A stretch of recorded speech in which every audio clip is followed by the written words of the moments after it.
Have you ever looked at a massive, just complex paragraph in English and felt your brain kind of completely shut down? Oh, absolutely. Like you Yeah. just hit a wall. Right. You hit a wall of text. You might be, preparing for a meeting or trying to read a news article or studying for an exam, and suddenly your eyes just glaze over. Yeah, the words just sort of blur together. Exactly. They blur into this intimidating, solid block of ink. You're staring at the page, and all you feel is that familiar wave of language learning fatigue. Which, by the way, is a completely um, near universal experience. I mean, for anyone acquiring a new language, or honestly, even native speakers tackling dense material. Yeah, I've definitely been there with English texts too. Right, because the human brain is incredible at pattern recognition. But when it encounters a massive string of data without an obvious structure, it triggers a kind of cognitive overload. It feels like you're staring at pure chaos. Exactly, pure chaos. And usually the way we're taught to handle that chaos is through brute force, right? Like, Yeah. we treat English like this endless memorization game. Oh yeah, flashcards everywhere. Exactly. We fill our desks with flashcards trying to memorize hundreds of grammar rules, and then the bizarre exceptions to those rules and regional variations. It just turns reading into a chore. It really does. It takes the fun right out of it. But for this deep dive, we are taking a completely different route. We're going to completely clear our mental cache, I love that. Wiping the slate clean. wiping it clean. Because instead of treating English as a massive memorization game, we're going to view it as a literal hardware system. Okay, wow. Yeah. The sources we're exploring today provide this brilliant, unifying blueprint. We're talking about the motherboard architecture of English sentences. That is such a fascinating paradigm shift because viewing language through the lens of hardware design, it shifts your entire perspective. How so? Well, instead of treating a sentence as this messy organic cloud of words that you just have to kind of feel your way through, you start seeing engineered components. Right. Like, think about when you open up a standard computer. You see a main board, a power source, processing chips, various ports. And there's a strict hierarchy to it. A few vital components keep the machine alive, and everything else is just an accessory. Exactly. It's an engineered system. And we should definitely clarify right away for you listening that we aren't talking about building some like liquid-cooled, wildly complex supercomputer here. No, no, no. Nothing like that.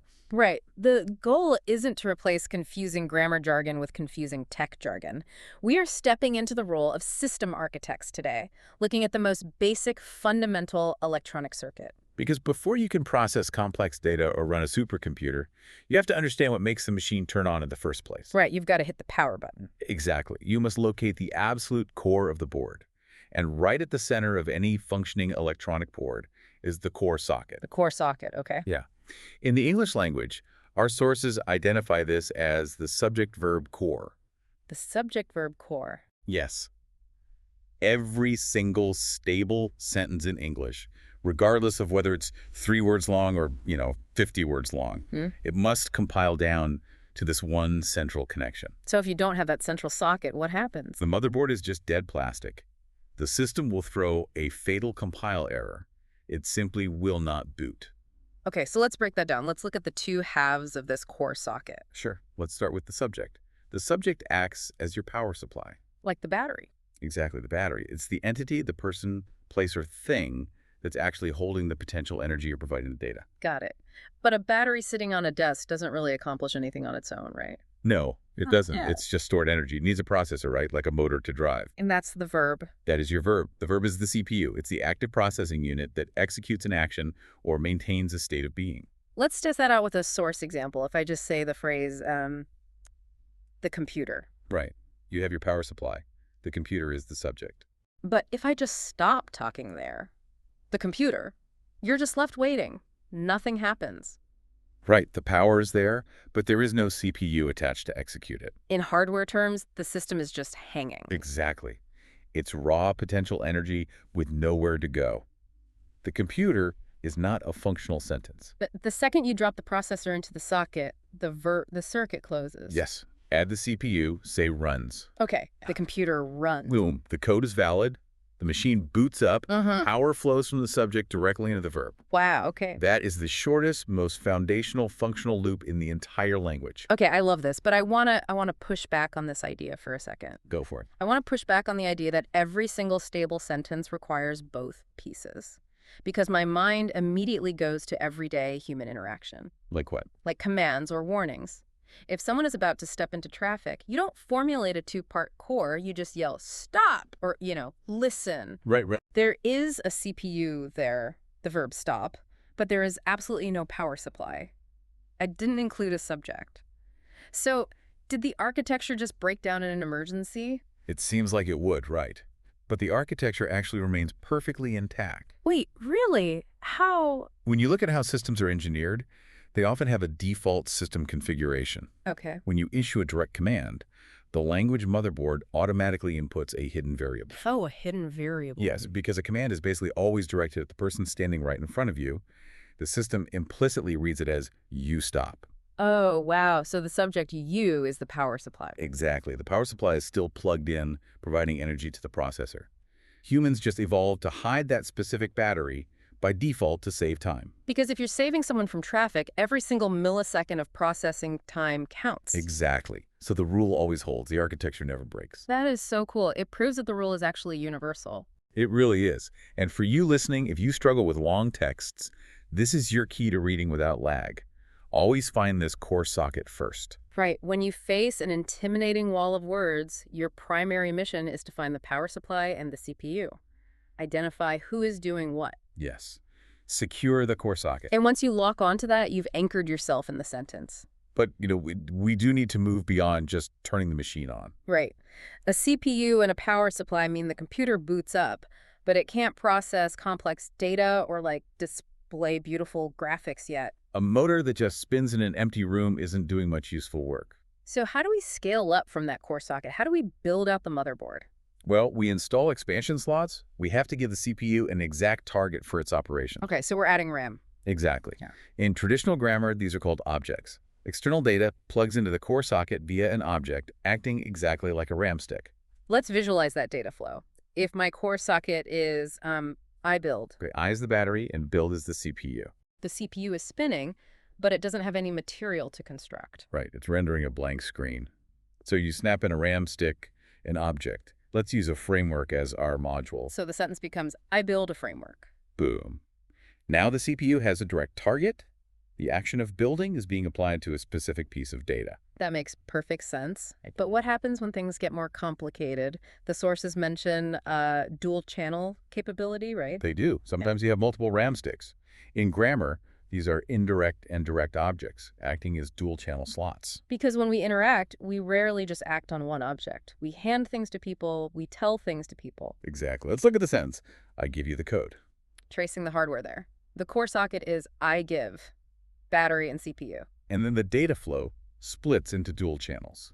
Channel 2, the primary data being moved. The code is your direct object. But it needs a destination user. Right. In channel 1, the user, you, is the indirect object. So two distinct RAM sticks running perfectly in tandem off a single CPU. I give you the code. It's incredibly clean when you map it out that way. It really is. Yeah. But here is the major trap for language learners, and honestly the main source of that anxiety we talked about at the beginning. The dreaded long sentences. Yes. Most sentences we read aren't just, I build a framework. They are loaded with descriptions, adjectives, adverbs. It gets cluttered. Yeah. Where do all these descriptive words fit into our motherboard? Are they RAM too? No, those descriptions are your PCI cards. Oh, like expansion cards. Exactly. Think of them like snapping a dedicated graphics card or a premium sound card onto your machine.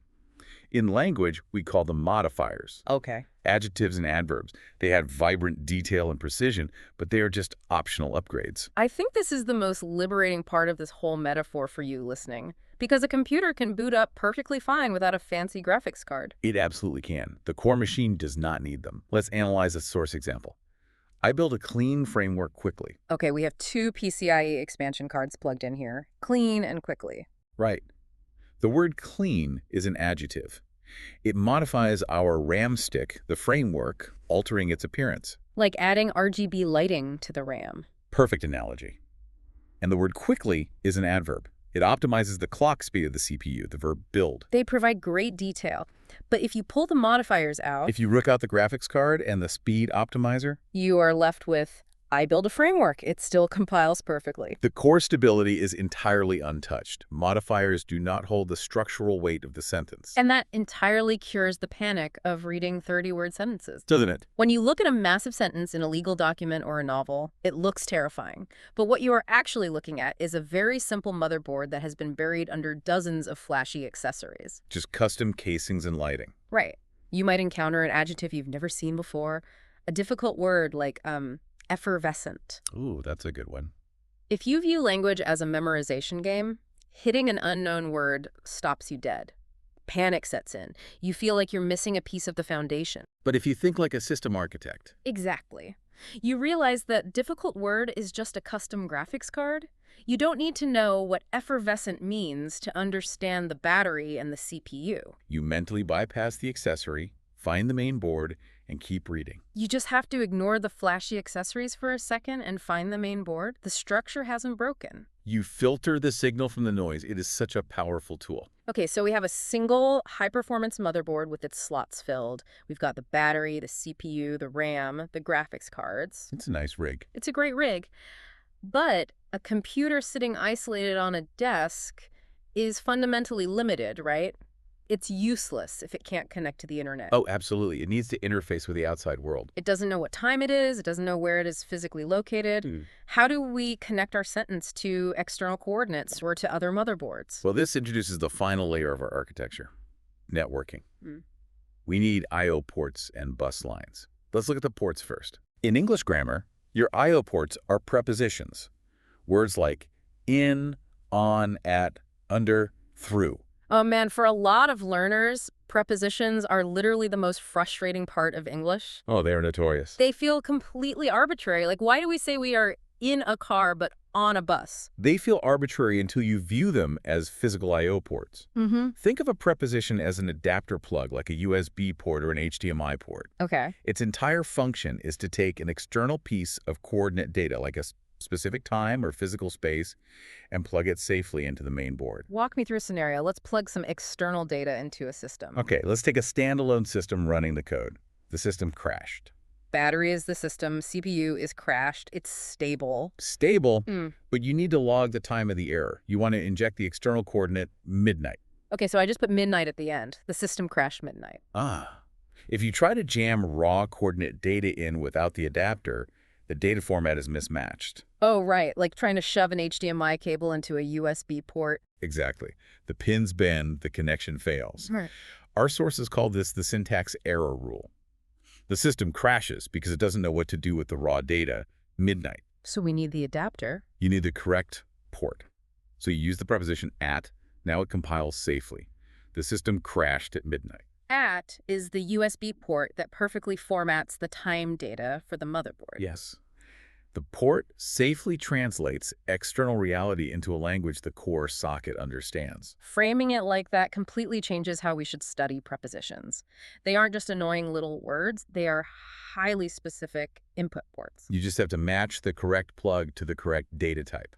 Okay, so we've successfully plugged our machine into time and space. What about connecting our machine to a completely different computer? You want to build a network. Right. How do we build a network of ideas? To bridge two independent motherboards, you use bus lines. In language, these are conjunctions. Words like am, but, because, although. Exactly. A conjunction is the physical copper.